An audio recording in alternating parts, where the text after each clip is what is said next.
India వచ్చేసి must win గేమ్లో వెస్టిండీస్ని beat చేసి సెమీఫైనల్స్కి క్వాలిఫై అయ్యారు.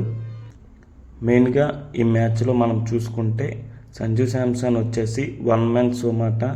బ్యాటింగ్ దిగినప్పటి నుంచి లాస్ట్ వరకు కన్సిస్టెంట్గా ఆడాడు. ముందు మ్యాచ్లా కాకుండా ఈ మ్యాచ్లో వచ్చేసి అన్నీ వచ్చేసి డీసెంట్గా షాట్స్ కొట్టాడు. ముందు మ్యాచ్లో చూసుకుంటే ఒక బౌండరీ కొట్టేసి మళ్ళీ ద నెక్స్ట్ బాల్ని హిట్ చేయడానికి ట్రై చేసి క్యాచ్ అయిపోయి వెనుదిరిగాడు. కానీ ఈ మ్యాచ్లో మాత్రం అలాంటివి ట్రై చేయకుండా బౌండరీ కొట్టాక సింగిల్ చేస్తూ టీంని విన్నింగ్లోనికి తీసుకుని వచ్చాడు. మొదటిగా టాస్ గెలిచి ఇండియా వచ్చేసి బౌలింగ్ చూస్ చేసుకున్నారు.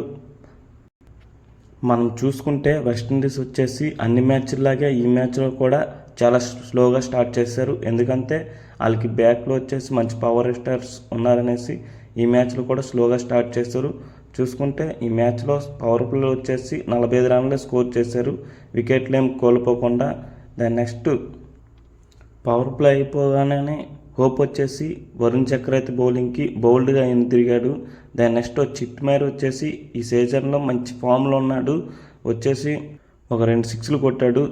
బుమ్రా వేసిన 11వ ఓవర్లో హిట్ మేర్ వచ్చేసి కీపర్ క్యాచ్ అయ్యి వెనుదిరిగాడు. హిట్ మేర్కి వచ్చేసి బుమ్రా పైన మంచి రికార్డ్ లేదు. దీంతో సూర్యకుమార్ వచ్చేసి హిట్ మేర్ వచ్చిన వెంటనే బుమ్రాకి బాల్ ఇచ్చి మంచి వికెట్ తీశాడు.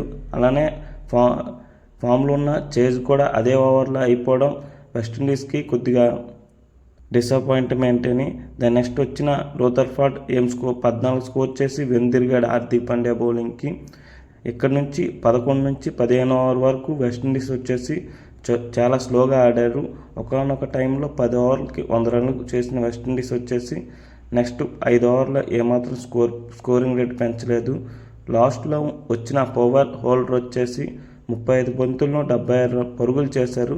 మెయిన్గా 16 ఓవర్ వేసిన హర్షదీప్ ఓవర్ వచ్చేసి 27 పరుగులు సమర్పించాడు. అలానే 19th ఓవర్ కూడా బాగా వేశాడు, 3 రన్లే కన్సిస్ట్ చేశాడు హర్షదీప్ వచ్చేసి 19th ఓవర్.